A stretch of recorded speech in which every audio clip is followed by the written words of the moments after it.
जी शिव कुमार जी हमारे साथ हैं, उनसे जानेंगे कि आगे ग्रोथ को लेकर उनका क्या आउटलुक है, फ्रेट दरों में आई कमी का कितना असर कंपनी पर पड़ा है, साथ ही कंपनी की कंटेनर बिजनेस में एंट्री को लेकर क्या तैयारी है। तमाम मुद्दों पर उनसे हम चर्चा करेंगे। हमारे साथ शिव कुमार जी जुड़ गए हैं। सर शिव कुमार जी, पहला जैसा आपने मेंशन किया था कि फ्रेट रेट्स को लेकर जो लग रहा है कि वहां पर रिकवरी की संभावना लग रही है Q3 में, क्या उसका क्या असर होगा ओवरऑल बैलेंस शीट को लेकर, और आगे की तैयारी क्या है आप लोगों की इसे कॉम्बैट करने के लिए? हाँ जी, जो फ्रेट रेट्स जिनकी रिकवरी हम एक्सपेक्ट कर रहे थे Q3 में, जो नॉर्मली विंटर मंथ्स में टैंकर फ्रेट रेट्स काफी स्ट्रांग होते हैं, वो हुई नहीं अभी तक। और उसका मेन कारण ये कह सकते हैं कि ये एंड कंज्यूमर डिमांड थोड़ी वीक है, स्पेशली ट्रांसपोर्टेशन फ्यूल्स जैसे कि पेट्रोल और डीजल, उनकी थोड़ी डिमांड वीक है। इसीलिए वो टैंकर डिमांड में थोड़ी कमी हुई है, एंड इसीलिए फ्रेट रेट्स थोड़े वीक रहे। नॉर्मली जैसे मैंने पहले बताया था आपको इंटरव्यू में, कि विंटर मंथ्स जो बिटवीन नवंबर एंड फरवरी रहते हैं, नॉर्मली स्ट्रांग रहते हैं टैंकर मार्केट के लिए, लेकिन इस बार वो हुआ नहीं। एक तो वो एंड यूजर डिमांड है, जो ट्रांसपोर्टेशन फ्यूल्स के लिए चाइना भी नेगेटिव है ईयर ऑन ईयर, EU भी नेगेटिव है, और US भी नेगेटिव है। इसीलिए थोड़ी एंड यूजर डिमांड के वीक होने के कारण टैंकर डिमांड भी कम थी। बिल्कुल। शिव कुमार जी, क्वार्टरली नंबर्स की अगर बात करें, कंसर्न्स तिमाही नतीजों पर किस तरह के नजर आए, और क्या सालाना आधार पर आगे भी डिक्लाइंस देखने को मिलेंगे? किस तरह से आप नेविगेट कर रहे हैं सारे फाइनेंशियल्स को, और कंपनी की आगे स्ट्रैटेजी कैसी होगी अमिड वीक रेट्स? तो मैं कंपनी की अर्निंग्स की तो बात नहीं करूंगा, मैं बात करूंगा ओवरऑल स्पॉट मार्केट की। तो इन टैंकर्स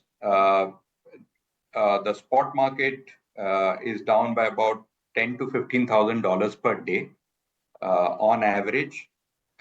ये Q3 FY25 versus Q3 FY24 है, क्योंकि इसमें सीजनैलिटी है तो हम प्रीवियस क्वार्टर से कंपेयर नहीं कर सकते हैं। So versus previous year same quarter, corresponding quarter compare कर सकते हैं।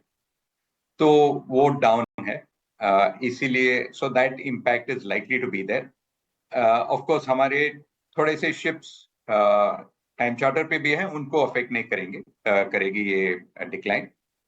बट सो 70% हमारी टैंकर कैपेसिटी स्पॉट मार्केट पे है, तो उसमें इफेक्ट होगी। इसमें थोड़े बहुत लीड्स एंड लैग्स होते हैं, क्योंकि आप अभी फिक्स करेंगे तो उसके अर्निंग्स जनवरी में ही इफेक्ट होंगे। तो वो सब लीड्स एंड लैग्स हैं, बट ये स्पॉट मार्केट में क्या हो रही है वो मैं बता रहा हूँ। बिल्कुल। शिव कुमार जी, आपने ऑयल डिमांड का जिक्र किया जो कि इस वक्त वीक नज़र आ रही है। Do you expect a sharp recovery, या फिर ये सबड्यूड रहेगी आने वाले क्वार्टर्स में, आने वाली तिमाहियों में भी? एडिशनली, अगर US impose trade tariffs impose हो जाते हैं तो फिर किस तरह का इम्पैक्ट शिपिंग इंडस्ट्री पर ओवरऑल आपके हिसाब से नजर आएगा? थोड़ी ये recovery आ सकती है, because it's unusual that suddenly the demand has gone down, especially in a reasonably growing economy like China. तो हो सकता है कि ये वापस आ जाए, ये positive demand growth for oil. Also अगर हम देखें तो US में अपार्ट फ्रॉम टैरिफ्स, वो लोग ये भी बात कर रहे हैं कि ज्यादा ऑयल के लिए ड्रिल करेंगे। तो ज्यादा ऑयल के लिए ड्रिल करेंगे और प्रोड्यूस करेंगे, तो वो तो एक्सपोर्ट करेंगे ही, और एक्सपोर्ट करेंगे तो टैंकर मार्केट को बेनिफिट होगी। तो वो भी हो सकती है। सो डिफिकल्ट टू फोरकास्ट कि ये क्या होगा टैंकर मार्केट में। और हमारी जो पोजीशनिंग है मेनली है कि हम प्रिडिक्ट नहीं करते हैं, हम प्रिपेयर करते हैं for whatever can happen in the market.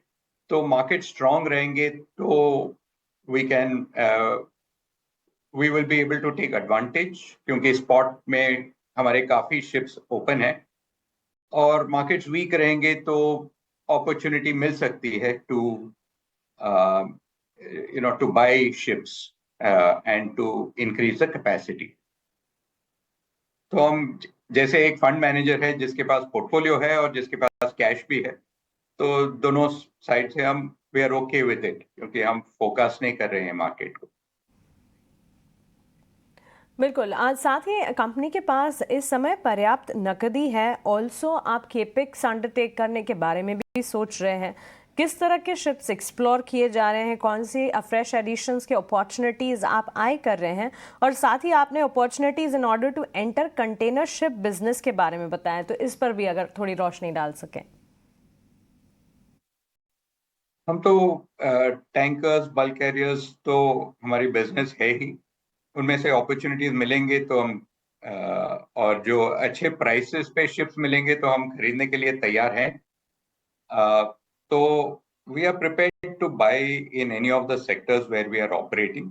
और दूसरे जो सेक्टर्स हैं शिपिंग के, उनमें भी बहुत अच्छे डील्स मिले तो हम we are happy to get into those sectors as well, because we have little bit of knowledge, we have some expertise in those areas also which we are trying to develop, तो वो भी कर सकते हैं। तो इसमें हमारी कोई स्पेसिफिक टारगेट नहीं है कि ये टाइप ऑफ शिप लेना है कि वो टाइप ऑफ शिप लेना है। जो भी हमें लगे कि ये अच्छी रिटर्न्स दे सकती है, वो शिप ले लेंगे हम। बिल्कुल शिव कुमार जी, शुक्रिया आपका हमारे साथ जुड़ने के लिए, सवालों के जवाब देने के लिए, और आने वाले क्वार्टर्स के लिए आपको आपकी कंपनी को ढेरों शुभकामनाएं।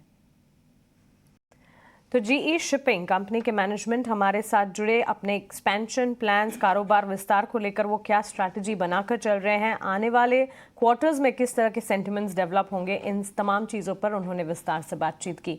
कुणाल, आपसे एक बार एक राय लेना चाहेंगे। जी शिपिंग देखिए करीब 3% की मजबूती स्टॉक में देखने को मिल रही है।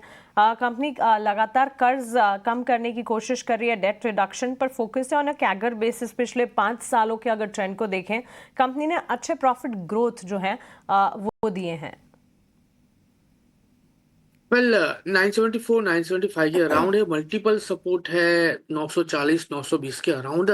खरीदारी करके चलने की सलाह है, क्योंकि लग रहा है कि बाउंस बैक देखने को मिल सकता है।